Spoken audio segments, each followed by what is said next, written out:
நெல்லை மாவட்டம் உவரி சுயம்பலிங்க சுவாமி திருக்கோவிலில் தைப்பூச திருவிழா கொடியேற்றத்துடன் துவங்கியது. அதிகாலை முதல் நடைபெற்ற பல்வேறு சிறப்பு பூஜைகளில் திரளான பக்தர்கள் பங்கேற்று சுவாமி தரிசனம் செய்தனர். தமிழகத்தில் பிரசித்தி பெற்ற சிவ ஆலயங்களில் ஒன்றானது நெல்லை மாவட்டம் திசையன்விள்ளை அருகே உள்ள உவரி சுயம்பலிங்க சுவாமி திருக்கோயில் ஆகும். இக்கோயிலில் சுயம்பு மூர்த்தியாக சிவபெருமான் எழுந்தருளி பக்தர்களுக்கு காட்சி தந்து வருகின்றார்.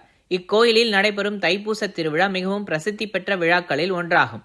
இத்தகைய பிரசித்தி பெற்ற திருவிழா கொடியேற்றத்துடன் கோலாகலமாக துவங்கியது. கொடியேற்ற திருவிழாவை முன்னிட்டு அதிகாலை கோயில் நடை திறக்கப்பட்டு சுவாமி சந்திரசேகரர் மனோன்மணி அம்பிகைக்கு சிறப்பு அபிஷேகம், அதனைத் தொடர்ந்து யானை மீது கொடிப்பட்டம் ஊர்வலமாக வரும் நிகழ்ச்சியும், அதனைத் தொடர்ந்து மேள தாளங்கள் முழங்க திருவிழா கொடியேற்றமானது விமர்சையாக நடைபெற்றது. தொடர்ந்து கொடிமரத்திற்கு பால், மஞ்சள், தயிர், இளநீர் உள்ளிட்ட பல்வேறு வகையான அபிஷேக திரவியங்கள் கொண்டு அபிஷேகமானது நடைபெற்றதைத் தொடர்ந்து கொடிமரத்திற்கு சிறப்பு அலங்காரம் செய்யப்பட்டு மகா தீபாரதனையும் நடத்தப்பட்டது. இந்த விழாவில் திரளான பக்தர்கள் கலந்து கொண்டு சுவாமி தரிசனம் செய்தனர். விழாவின் ஒவ்வொரு நாளும் சுவாமி அம்பாள் பல்வேறு சிறப்பு வாகனங்களில் எழுந்தருளி சிறப்பு பூஜைகள் நடைபெறும். திருவிழாவின் சிகர நிகழ்ச்சியில் ஒன்றான சிவப்பு சாத்து உற்சவம் 30ஆம் தேதியும், பச்சை சாத்து உற்சவம் 31ஆம் தேதியும், திருத்தேரோட்டம் 1ஆம் தேதியும் நடைபெற உள்ளது. தெப்பத் திருவிழா 2ஆம் தேதி நடைபெறும் என கோவில் நிர்வாக சார்பில் அறிவிக்கப்பட்டுள்ளது.